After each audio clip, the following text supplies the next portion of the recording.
My name is Anthony Kaldellis. I am a professor of classics at the University of Chicago.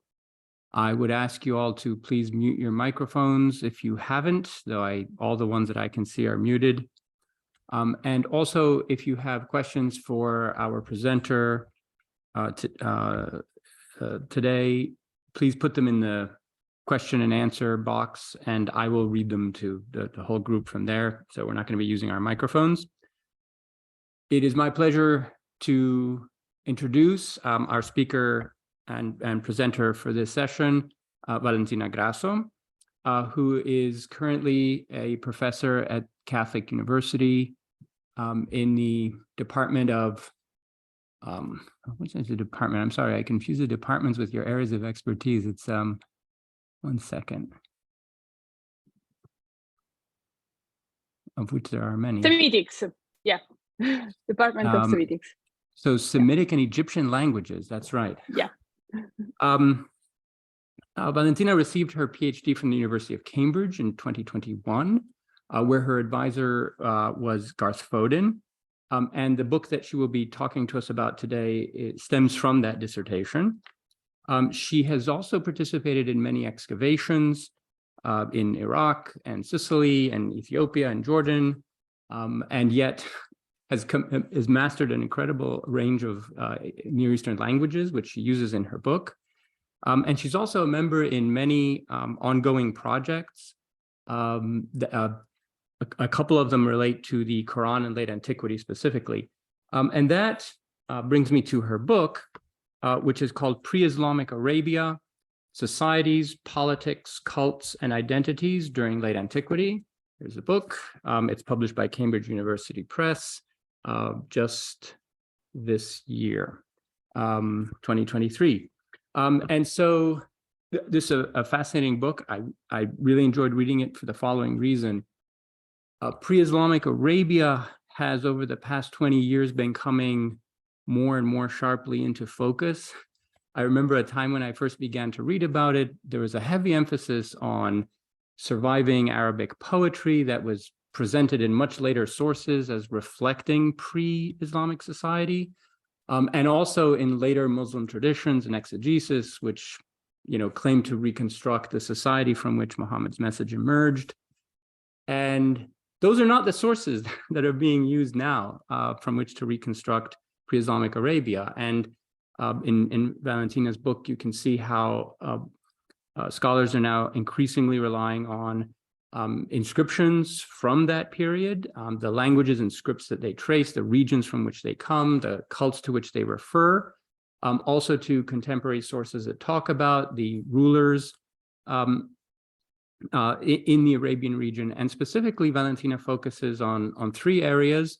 So this is Northern Arabia, where we have the sort of Arabic-speaking groups that were affiliated with the Roman Empire and the Sasanian Persian Empire. These used to be called Ghassanids and Lakhmids, now are identified more by their dynastic leaders' names, Japhnids and Nasrids. Then also in the south, especially in the Kingdom of Himyar. And then finally, her focus moves more toward sort of Central Eastern Arabia and the Hijaz, where she traces the evolution of the language that we see in the Quran for describing Allah from the matrix of the pre-existing forms of worship in Arabia, most of which seems to have been monotheistic in some way or another. This is one of the surprising things that Muslim tradition wants to see Islam as emerging more from a polytheistic background, but what we can see now is that Arabia seems to have been permeated by this kind of network of what Valentina sometimes called cautious monotheism, which is a great term. Anyway, I will stop there. I will turn the microphone over to Valentina. So Valentina, take it away, and we'll have some questions afterwards. Thank you, Anthony, for the wonderful introduction. And hello, everyone. As you already know, my name is Valentina Grasso, and I'm going to present today my book. The book is the result of my PhD completed at the University of Cambridge from 2017 to 2021. The PhD was supervised by Professor Garth Foden, Sultan Qaboos Professor Emeritus of Abrahamic Faith at Cambridge. The thesis was submitted in April, defended in June, and approved by my two examiners, Professor Peter Saris at Cambridge and Professor Christian Sanner at Oxford in July. So it was, I guess, a fast publication in a way. The book is the first extended study by a single author on the late antique history of the Arabian Peninsula and its northern extension into the Syrian desert. A particular focus is on religious attitudes with the view to shedding light on cultural developments and events between the end of the 3rd and the beginning of the 7th centuries CE. This was a period of significant change culminating with the rise of Islam.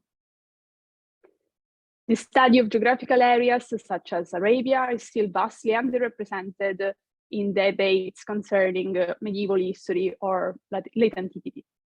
The structure of contemporary universities usually compels scholars to look at these periods in a very compartmentalized way. For example, scholars, Semitic philologists in particular, have been working on the Quranic lexicon and rhetoric. Classicists have been focusing on Rome's Arabian allies, and archaeologists have been working on the testimonies of, for example, South Arabia.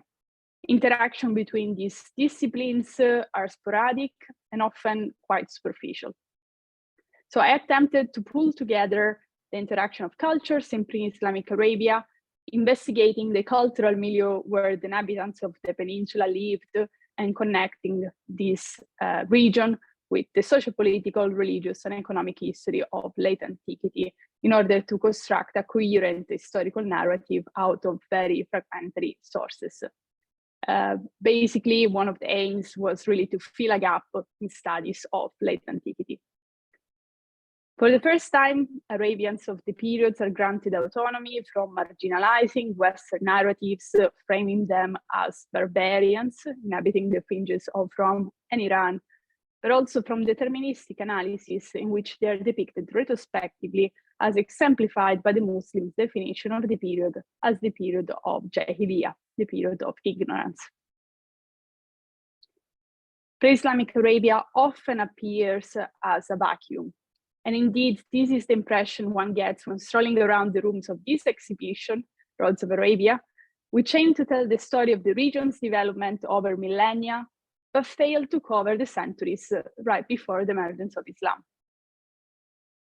In fact, from this fresco, dated to the 1st century CE, to the first Islamic inscriptions, there are merely a few meters inside the rooms of the exhibitions, but these meters were supposed to cover 5 centuries. So Arabia is either empty or populated by barbarians.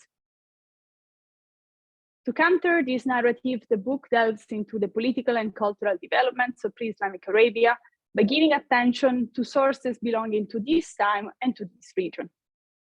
I offer an interpretive framework which contextualizes the choices of Arabian elites to convert to monotheism by proving the mobilization of faith in the shaping of Arabian identities. The first chapter presents a brief survey of previous scholarship concerning the history of late antique Arabia, the genesis of the Quran, and early Islam. I then discuss the sources available for historical research into pre-Islamic Arabia, such as the Quran, Muslim and non-Muslim literary sources, pre-Islamic poetry, and archaeological material. The introduction also explores the meaning of the lexemes Arabia and Arabians or Arabs from antiquity to the rise of Islam, examining what these terms meant in various periods. In chapter 2, I move on to an analysis of the political context of North Arabia, again, from the Syrian desert to the Najd. I focus on the period between the 3rd and the 5th centuries CE, exploring the religious attitudes of the inhabitants of this region right after Constantine's conversion to Christianity. Chapter 3 focuses on the rise of Judaism in the South Arabian kingdom of Himyar during the same period, offering an interpretive late antique framework for the monotheism of 4th and 5th century Himyar, and contextualizing the choice made by South Arabian elites to become Jewish sympathizers. The chapter opens with South Arabia's literary description by Philostorgius and moves to an analysis of the epigraphic record of the region, thus arguing that we have two monotheistic communities right after South Arabia's unification between the 4th and the 5th century CE. We have a Jewish community and a Jewish sympathizing one. This chapter was originally published in 2020 in the Journal of Late Antiquity. The following chapter, chapter 4, is a chronological continuation of chapter 3, shifting in focus to the arrival of Christianity in South Arabia and positing economic factors as the leading cause for the very famous massacre of Najran. The chapter also compares this region, South Arabia, with Aksum, found in modern Ethiopia and Eritrea, a region that converted to Christianity at the time of South Arabia's adoption of Judaism, as proven by the royal epigraphic record, even though there are some divergences between the Ge'ez or Old Ethiopic version and the Greek version of bilingual inscriptions. The chapter addresses the so-called massacre of Najran, which took place in 523 and saw the killing of the Christian population of the homonymous oasis. The massacre was carried out by Joseph, the leader of South Arabia, supported by Iran's allies in Northeast Arabia. The event led to Aksum's incursion in the region, Joseph's death, and the establishment of a Christian kingdom in South Arabia. I've argued that fate played a relatively marginal and even pretextual role in explaining this event. Economic reasons are a more accurate explanation for the political, social, and religious upheaval in 6th century Arabia. Chapter 5 mirrors chapter 4, shedding light on the two federations of North Arabia, the Kingdom of the Japhnites and the Kingdom of the Nasrids, focusing on the impact of Christianity by providing a social-political framework for the relationship between these kingdoms and Rome and Iran, through a comparison with the Germans and the Turks. The site of Rusafa in Syria, for example, demonstrates that the Christian patronage of holy sites and the protection of pilgrimage routes lie at the intersection of religion, politics, and economics. In the city, seasonal migration, trade, warfare, and pilgrimage gave prominence to points of convergence around water sources. And while soldiers, pastoralists, farmers, and traders found a socioeconomic focal point in the center, the local elites constructed ecclesiastical buildings with Greek inscriptions to display their alliance with Rome. The history of pre-Islamic Arabia needs to be analyzed by taking into account the entire Arabian Peninsula, not just parts of it. Similarly, Islam cannot be understood in isolation from the political and cultural milieu of the surrounding regions. Therefore, only chapter 6 addresses the Hijaz directly, looking at the religious communities in the region at the time of Muhammad. The chapter evaluates the decline of polytheism in pre-Islamic Arabia and makes a case for the existence of enotheistic beliefs.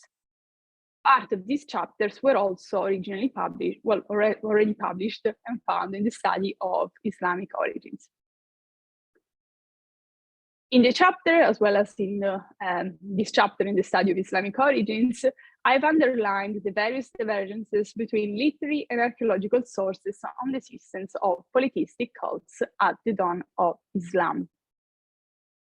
Finally, chapter 7 concludes by pulling together these various strands. Overall, the book has the general goal of exploring the cultural, economic, and political changes in late antiquity that paved the way for the formation of an Arab communal identity, the rise of the Arabic language, and the emergence of Islam. It provides an interpretive framework that helps to understand the religious preference of late antique Arabians and shows how the region's influence affected the world during the first millennium, emphasizing Arabia's role in adopting broader trends of late antiquity. So this is all from my side. Thank you. I look forward to hearing